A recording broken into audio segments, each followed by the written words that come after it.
Hello everyone, welcome back to my YouTube channel study point. आज हम लोग NSO के चैप्टर 6 के पहले कुछ क्वेश्चंस डिस्कस करने जा रहे हैं। तो चलिए शुरू करते हैं। Question number 1, consider the following statements and select the option which correctly identifies true and false ones. इसमें से कुछ सेंटेंस ट्रू और कुछ सेंटेंस फॉल्स हैं जिन्हें कि हमें आइडेंटिफाई करना है। तो first option, rainfall is measured with the help of hygrometer. ये स्टेटमेंट फॉल्स है क्योंकि हमें पता है rainfall is measured with the help of rain gauge and hygrometer is used to measure the humidity और amount of water vapour present in the air. तो पहला statement false दिया गया है। Second statement, thick skin of subcutaneous fat, thick skin and dense feather covered in penguins protect them from severe cold weather।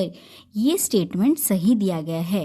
Penguin के cold weather के प्रति जो adaptation होता है उनमें से ये एक है। थिक स्किन जो कि फैट कंस्टिट्यूट करता है और जो फीदर्स प्रेजेंट हैं पेंगुइन के बॉडी में वो उन्हें प्रोटेक्ट करते हैं कोल्ड वेदर के अगेंस्ट में। Third option, polar bear have large ear that help them in conservation of heat. ये स्टेटमेंट फॉल्स है।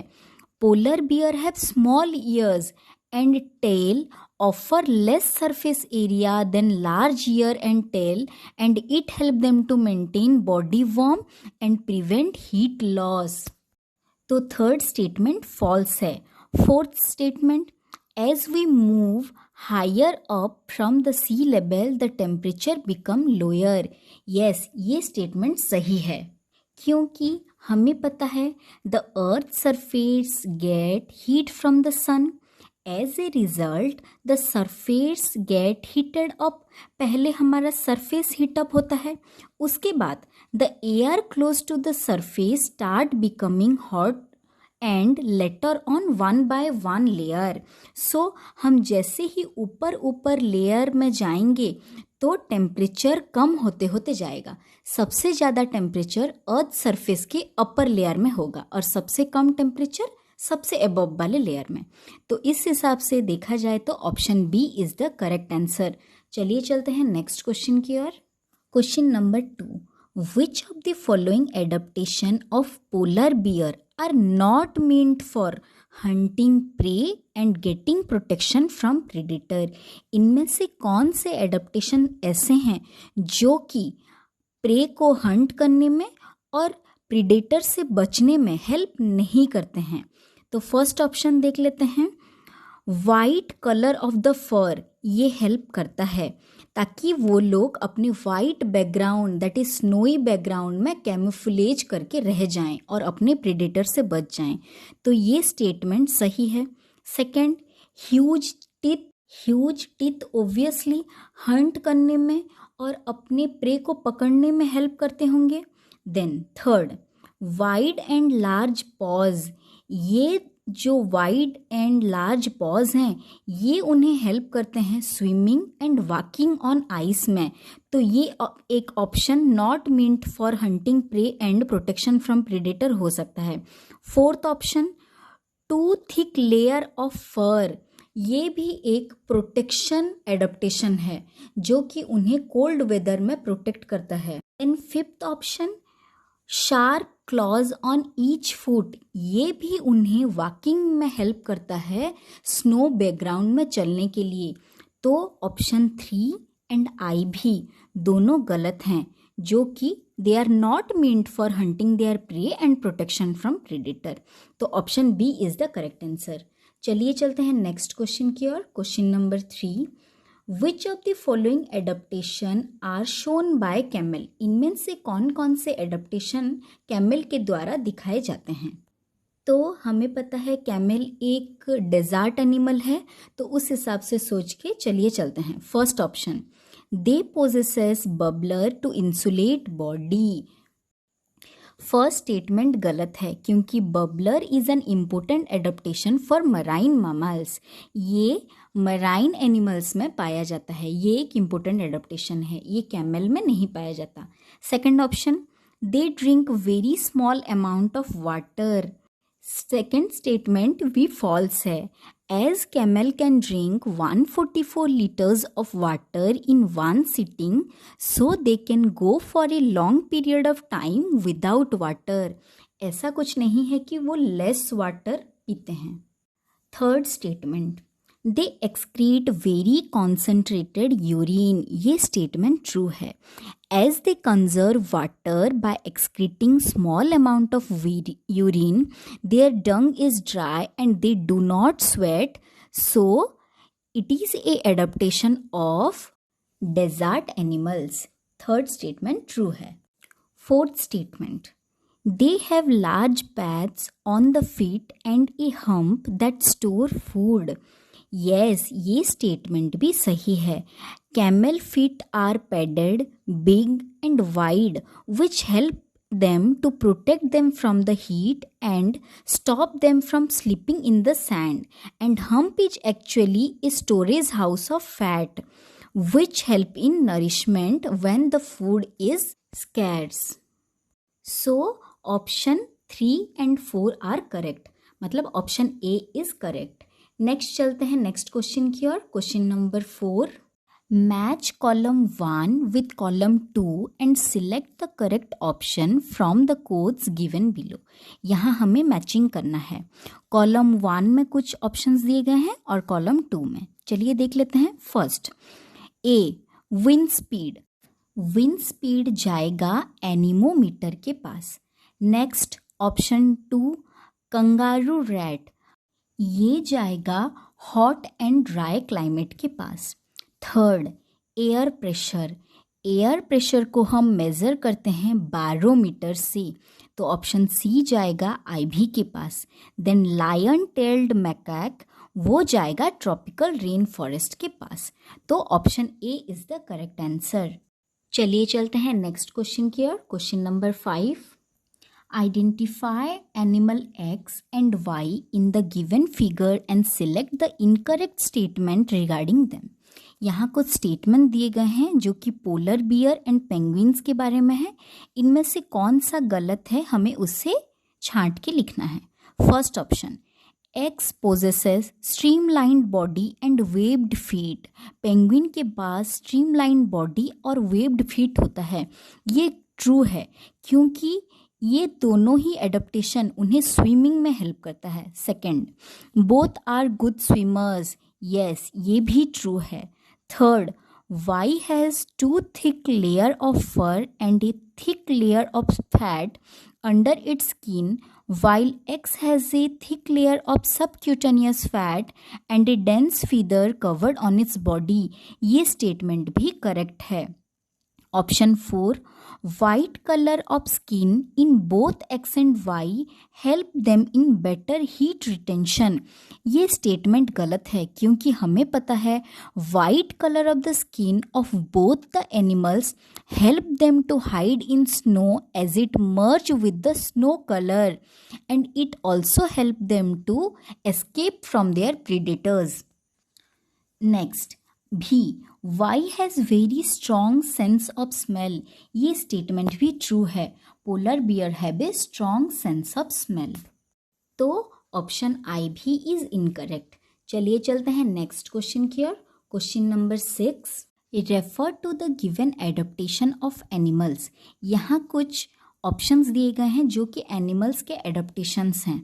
पढ़ लेते हैं पहले. First, beautiful coloured feathers, long tail, thick fur, subcutaneous fat, sticky pads on feet, long beak, large ears, small sized ears.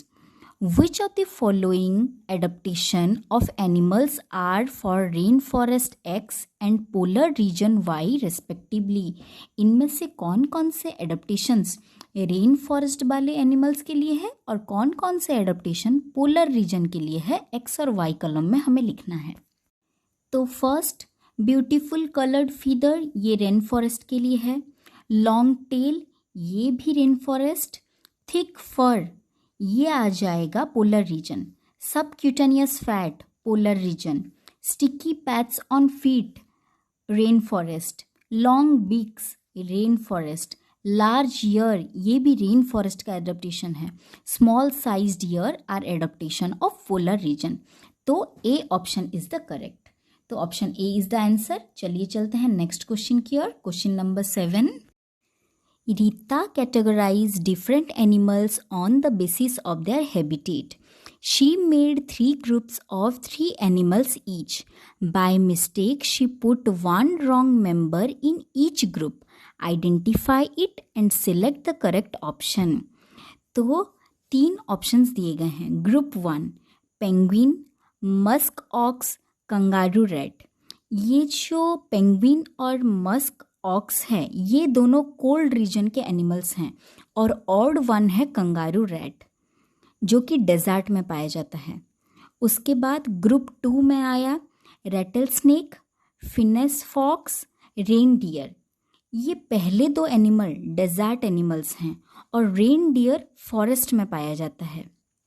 Group 3 toucan, macaw and camel. ये जो पहले 2 animals हैं toucan and macaw they are forest animal and camel is a desert animal. तो first option अभी देखते हैं. Musk ox of group 1 should be interchanged with camel of group 3. ये गलत है. Second kangaroo rat of group 1 should be interchanged with reindeer of group 2. ये statement सही है. Kangaroo rat as it is a desert animal और यहाँ से reindeer which is a forest animal ये दोनों को हम एक्सचेंज कर सकते हैं. Third penguin of group 1 should be replaced with parakeet. ये गलत है. Toucan of group 3 should be replaced with poison डैट फ्रॉग. ये भी गलत है. तो option B is the correct answer. चलिए चलते हैं नेक्स्ट क्वेश्चन की ओर. Question number 8. Which of the following statement is incorrect. इनमें से कौन सा स्टेटमेंट इनकरेक्ट है. First the days are shorter near the equator. ये स्टेटमेंट ट्रू है. Days are shorter near the equator as compared to the poles. Second places located near the sea have moderate climate. ये statement भी true है. जो लोग coastal area में रहते हैं वो डे टाइम में ज़्यादा गर्मी और नाइट टाइम में ज़्यादा सर्दी को महसूस करते हैं. तो मॉडरेट क्लाइमेट को वो लोग एक्सपीरियंस करते हैं. Third the amount of water vapour present in air is called as humidity. ये स्टेटमेंट भी सही है. तो यहाँ तीनों के तीनों ही स्टेटमेंट सही दिए गए हैं. बाय चांस तो कोई भी ऑप्शन नहीं होगा. चलिए चलते हैं नेक्स्ट क्वेश्चन की ओर. Question number 9. Refer to the given figure showing different temperature zones of the earth and select the correct statement. First देखिए बीच वाले लाइन में इक्वेटर दिया गया है. ऊपर की तरफ मतलब नॉर्दर्न हेमिस्फीयर की तरफ पी, क्यू और आर और साउदर्न हेमिस्फीयर की तरफ एस, टी और यू दिया गया है. तो हमें अभी ऑप्शंस को देख लेते हैं. Label part P and U are torrid zones. पहले तो हम लोग देख लेते हैं इक्वेटर के पास वाले 2 एरिया मतलब R and S are torrid zone first. Then Q and T are temperate zone और P and U are polar zone और फ्रिज जोन. क्योंकि सन का रेस सबसे ज़्यादा इक्वेटर में पड़ता है तो वो हो गया टॉरिड जोन. उसके बाद मॉडरेटली पड़ता है तो बीच वाले हो गए मॉडरेट एंड पोल्स में सबसे कम आता है तो इसीलिए वो फ्रिज जोन. उस हिसाब से अगर हम देखेंगे सारे ऑप्शंस को तो labelled part of Q and T are temperate zones. Option B is the correct answer. चलिए चलते हैं नेक्स्ट क्वेश्चन की ओर. Question number 10. Read the following statements carefully and select the option which correctly identifies true and false ones. First, the seasonal movement of a complete population of an animal from one area to another is termed as migration. ये statement true है. Second, heavy and solid bones help penguins to dive underwater for food. ये statement भी true है. इसी की वजह से penguins fly नहीं कर पाते but they are good swimmers. Third, toucans have 4 toes in each leg 2 in front and 2 at their back. ये स्टेटमेंट भी करेक्ट है। Fourth statement, the sun rays become more slanting as the latitude of the place decreases. ये statement false दिया गया है, तो option C is correct. So हम लोगों ने पहले 10 क्वेश्चंस डिस्कस कर लिए। मैं अभी इनके नोट्स आपको प्रोवाइड कर रही हूँ। किसी को अगर कुछ भी डाउट होगा तो वो कमेंट सेक्शन में पूछ सकते हैं। Thank you for watching, take care.